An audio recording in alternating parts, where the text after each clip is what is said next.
بسم اللہ الرحمن الرحیم۔ آپ میں سے بہت سے حضرات نے سنا ہوگا آج کل ایک شخص کا بہت زیادہ ذکر ہو رہا ہے، وہ ہے سفیانی۔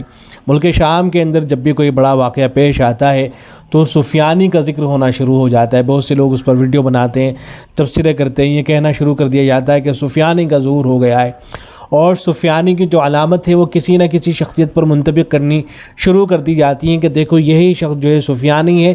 اور سفیانی جو فتنہ ہوگا اس کے بعد چونکہ بلکہ اسی کے زمانے کے اندر حضرت مہدی بھی ہوں گے، تو یہ کہنا شروع کر دیا جاتا ہے کہ بس حضرت مہدی کا یہ زمانہ آ چلا ہے اور حضرت مہدی بھی ظاہر ہونے والے ہیں۔ تو اس طرح کی باتیں ہونے لگتی ہیں۔ تو بہت سے حضرات نے معلوم کیا کہ جو سفیانی ہے اس کے بارے میں کچھ باتیں عرض کر دی جائیں۔ تو دیکھیں جو سفیانی ہے اس کا تذکرہ اہل تشیعوں کے یہاں بھی ملتا ہے، اس لیے وہ بھی خوب ویڈیوز بنا کے شیئر کر رہے ہوتے ہیں اور کسی نہ کسی شخص کے حوالے سے کہہ رہے ہوتے ہیں کہ یہی شخص جو ہے وہ سفیانی ہے۔ اور اہل سنت کی کتابوں کے اندر بھی سفیانی کا تذکرہ ملتا ہے۔ سفیانی جو ہوگا در حقیقت وہ ملک شام ہی سے اس کا خروج ہوگا، اور یہ ایک بہت بڑا فتنہ ہوگا حضرت مہدی کے زمانے میں۔ کتابوں کے اندر اہل علم نے لکھا ہے کہ قرب قیامت میں ایک سفیانی فتنہ آئے گا۔ حضرت مہدی کے ظہور سے پہلے ملک عرب و شام میں یزید ابن ابی سفیان کی اولاد میں سے ایک اموی شخص پیدا ہوگا، بنو امیہ سے اس کا تعلق ہوگا۔ اس لیے بعض رات اہل سنت میں سے خاص طور سے جو عرب علماء ہیں ان کی رائے یہ بنی ہے کہ سفیانی جو شخص ہے اس کے حوالے سے جتنی بھی رائے آئی ہیں، جتنی بھی روایتیں آئی ہیں، ان کی سب پر گفتگو ہے اور کوئی بھی صحت کے درجے کو نہیں پہنچتی ہے۔ لیکن یہ خیال صحیح نہیں ہے۔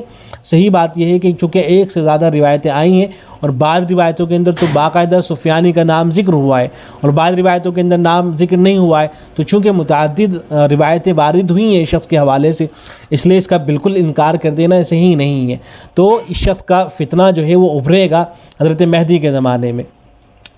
تو لکھتے ہیں کہ جس سے اسلام اور مسلمانوں کو سخت تکلیف کا سامنا کرنا پڑے گا، یہ سادات کو قتل کرے گا، اس کا حکم ملک شام و مصر کے اطراف میں چلے گا، بہت سے اعمال کفر کا ارتکاب کرے گا۔ اس کے زمانے میں مسلمانوں کا بالعموم اور علماء و فضلاء کا بالخصوص قتل عام ہوگا۔ لیکن یہ فتنہ زیادہ دیر تک نہیں رکے گا کیونکہ حضرت مہدی کا ظہور ہو چکا ہوگا۔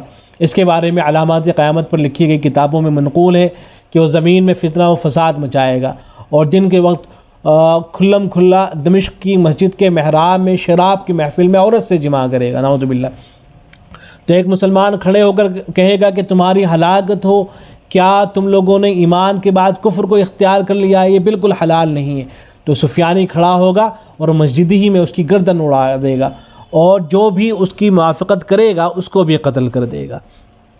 ایسی روایتوں کے اندر یہ جو سفیانی شخص ہے اس کا تذکرہ آیا ہے۔ چنانچہ مستدرک حاکم کے اندر ایک روایت آئی ہے جس کو علامہ ذہبی رحمۃ اللہ علیہ نے بھی صحیح قرار دیا ہے۔ امام حاکم تو اس کو صحیح کہتے ہی ہیں۔ تو اس روایت کے الفاظ یہ ہیں، حضرت ابو ہریرہ رضی اللہ عنہ روایت کرتے ہیں کہ رسول اکرم صلی اللہ علیہ وسلم نے فرمایا ہے کہ دمشق کی بستی پر ایک سفیانی شخص حملہ آور ہوگا۔ یہ دمشق ملک شامی کے اندر ہے، جس کی عام طور پر اتباع کرنے والے قبیلہ کلب کے لوگ ہوں گے۔ یہ جو قبیلہ کلب ہے اس کے بارے میں جو محققین ہیں ان کا خیال یہ ہے کہ سعودی عرب کے آس پاس کے جو علاقے ہیں وہاں جو قبائل رہتے ہیں یہ وہی ہیں جن کے بارے میں حدیث کے اندر آیا۔ قبیلہ کلب جو کہا گیا ہے انہی لوگوں کو کہا گیا ہے۔ تو سعودی عرب کے آس پاس میں جو لوگ رہتے ہیں، جو قبیلے رہتے ہیں، بعض قبائل، بلکہ بعض رات میں تو ان کا نام بھی ذکر کیا گیا ہے، بعض ذکر کیا اشرارات، کچھ اس طرح کا نام ان کا ذکر کیا گیا ہے۔ تو یہ جو قبائل ہوں گے یہی بنو کلب کے لوگ ہوں گے اور یہی سفیانی کا ساتھ دے رہے ہوں گے۔ تو جس کے عام طور پر اتباع کرنے والے قبیلہ کلب کے لوگ ہوں گے، وہ عورتوں کا پیٹ پھاڑ ڈالے گا اور بچوں کو قتل کرے گا۔ اس کے مقابلے کے لیے قیس کے قبیلے کے لوگ جمع ہوں گے، پھر وہ ان کو قتل کرے گا حتیٰ کہ کسی ٹیلے کی گھاٹی ان کو بچا نہ سکے گی۔ اور میرے اہل بیت میں سے مدینہ میں ایک شخص ظاہر ہوگا، حضرت مہدی۔ اس سفیانی کو اس کی خبر پہنچے گی تو اپنے لشکر میں سے ایک دستہ ان کے مقابلے کے لیے روانہ کرے گا۔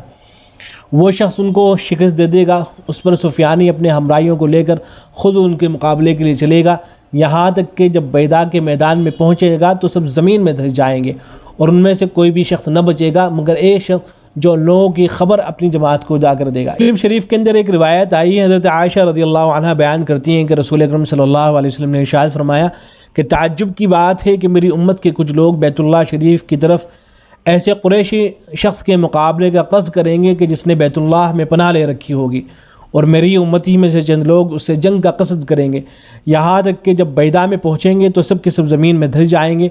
ان میں اپنی خوشی سے آنے والے اور زبردستی سے آنے والے اور مسافر سبھی قسم کے لوگ ہوں گے، یعنی کچھ تو وہ لوگ ہوں گے کہ جو لڑنے ہی کے ارادے سے آئے ہوں گے، کچھ کو زبردستی لایا جائے گا، تو یہ سب ایک ہی جگہ ہلاک ہوں گے، مگر محشر میں اپنی اپنی نیت کے مطابق اٹھائے جائیں گے۔ جس کی جیسی نیت ہوگی اس کے، اگر بری نیت کے ساتھ آیا ہوگا تو برے لوگوں کے ساتھ اٹھے گا، اگر اچھی نیت کے ساتھ آیا ہوگا تو اچھے لوگوں کے ساتھ میں اٹھے گا۔ ایسے ہی بعض اہل علم نے یہ جو واقعہ پیش آئے گا سفیانی والا، اس کو مرتب انداز میں بیان کر رکھا ہے، میں اس کو بھی نقل کر دیتا ہوں۔ واقعہ اس طرح سے ہوگا کہ سب سے پہلے خلیفہ وقت کی وفات ہو جائے گی مدینہ منورہ کے اندر، اور نئے خلیفہ کے انتخاب پر مدینہ میں اختلاف کھڑا ہوگا۔ مہدی اسی دوران ولایت کے مقام پر فائز ہوں گے، اسی لیے فوراً مکے کا رخ کریں گے کہ کہیں ایسا نہ ہو کہ لوگ ان کو پہچان کر خلافت کی ذمہ داری ان کے کندھوں پر ڈال دیں۔ یہاں طواف کرتے ہوئے اللہ کے نیک بندے اور مقبول بندے ان کو پہچان لیں گے، اور ڈھونڈتے ہوئے ان کی قیام گاہ پر پہنچ کر انہیں بالآخر بیت اللہ شریف میں لے آئیں گے۔ حجر اسود اور مقام ابراہیم کے درمیان ان سے بیعت لی جائے گی اصرار کر کے۔ بادل کے ٹکڑوں کی طرح مخلصین بیعت کے لیے ٹوٹ پڑیں گے۔ ان کی تعداد بدری صحابہ کی طرح 313 ہوگی۔ وہ اس وقت کے افضل ترین مسلمان ہوں گے۔ یہ افراد ہتھیار کی طاقت سے تہی دست ہوں گے، ان کے پاس میں طاقت وغیرہ کچھ بھی نہیں ہوگی، ہتھیار نہیں ہوں گے۔ تو ظہور کی خبر حجاز وائرل ہو جائے گی۔ سفیانی ان کو ختم کرنے کے لیے فوراً ایک لشکر روانہ کرے گا، اس کی منزل مکہ مکرمہ ہوگی۔ وادی الحلیفہ کے سامنے مکے کی ایک چٹیل میدان میں پڑاؤ ڈالے گا۔ اچانک لشکر کا درمیانی حصہ زمین میں دھس پڑے گا۔ آگے والے پچھلے والوں کو خبردار کر دیں گے کہ کہیں وہ بھی اس مصیبت کا شکار نہ ہو جائیں، لیکن کسی بھی حفاظتی تدبیر سے پہلے ان دونوں ہی لشکروں کو زمین میں دھسا دیا جائے گا۔ صرف ایک شخص بڑی مشکل سے بچ سکے گا جو دوسروں کو اس حادثے کی اطلاع دے گا۔ اب سفیانی خود لشکر لے کر مکے پر چڑھائی کرے گا۔ وہ قریشی ہوگا، اس کے ننیحال کا قبیلہ کلب ہوگا، اور زیادہ تر فوجی بھی اسی قبیلے کے ہوں گے۔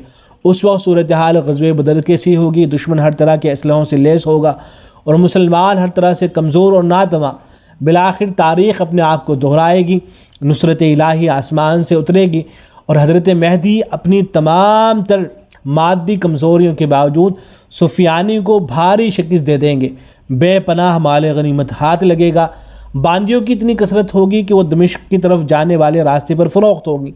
آج کے دن اس شخص کو بڑا بدقسمت سمجھا جائے گا جو اس جہاد و غنیمت میں شریک نہ ہو سکا، کیونکہ لڑائی کے بعد حضرت مہدی خوب داد و دہش کریں گے، اور شرکائے جہاد بھی ان کی سخاوت سے خوب لطف اندوز ہوں گے۔